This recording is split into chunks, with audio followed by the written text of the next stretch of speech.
જોઈ રહ્યા છો AB48 ન્યૂઝ। નજર કરીએ આજના મુખ્ય સમાચારો પર। લેન્સ ક્લબ અને વી ક્લબ મઢી દ્વારા રંગોળી સ્પર્ધાનું આયોજન કરવામાં આવ્યું હતું, જેમાં કુલ 16 સ્પર્ધકોએ ભાગ લીધો હતો। તેમાં એકથી એક ચડિયાતી રંગોળી હરીફાઈ જોવા મળી હતી। તેમાં પ્રમુખ દીપકભાઈ ભાવસાર, સેક્રેટરી જીતુભાઈ, ડોક્ટર તૃપ્તિબેન વ્યાસ, ઝોન ચેરમેન પ્રભાતસિંહ રાઠોડ, અંજેશ પરીખ અને ડોક્ટર રાજુભાઈ વ્યાસ અને વી પ્રમુખ નયનાબેન રાઠોડ, ગીતાબેન પ્રજાપતિ, તુનાબેન ઠક્કર વગેરે સાથે રંગોળી હરીફાઈની કામગીરી કરી હતી, જેમાં પ્રથમ, દ્વિતીય અને તૃતીય નંબરને પ્રોત્સાહિત ઇનામો આપવામાં આવ્યા હતા। દેવેશભાઈ મઢી, મારે સુરેલી માર્કેટ વિસ્તારમાં હું રહું છું। Lens club and we club દ્વારા જે આયોજન કરવામાં આવ્યું હતું રંગોળી સ્પર્ધાનું, જે 3 દિવસ પહેલાં મને ખબર પડી હતી, મેં સ્પર્ધામાં ભાગ લીધો હતો અને આજે આ સૌ મારી રંગોળી નિહાળવા આવ્યા છે।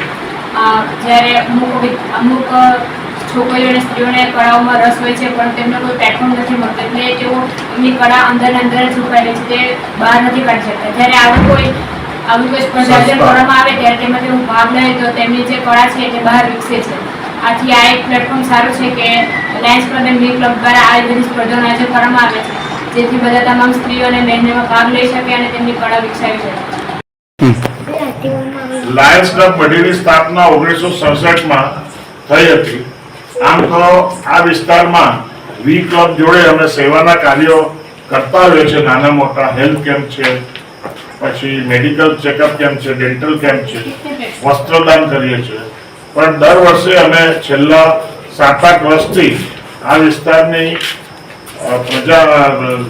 વિદ્યાર્થી અને નાગરિકોમાં કળા માટે રુચિ કેળવાય અને એમની કોઈ પ્લેટફોર્મ નહીં મળે કળાનું પ્રદર્શન કરવા માટે, એટલે અમે લાયન્સ ક્લબ અને વી ક્લબે પ્લેટફોર્મ પૂરું પાડ્યું છે। અને આજે અમારા 15 થી 20 સ્પર્ધકો મઢી સુરાલી વિસ્તારમાં એમણે રંગોળી સ્પર્ધામાં ભાગ લીધો હતો અને એક રંગોળી અવનવી હતી અને અમને પરિવારને ખૂબ આનંદ થયો।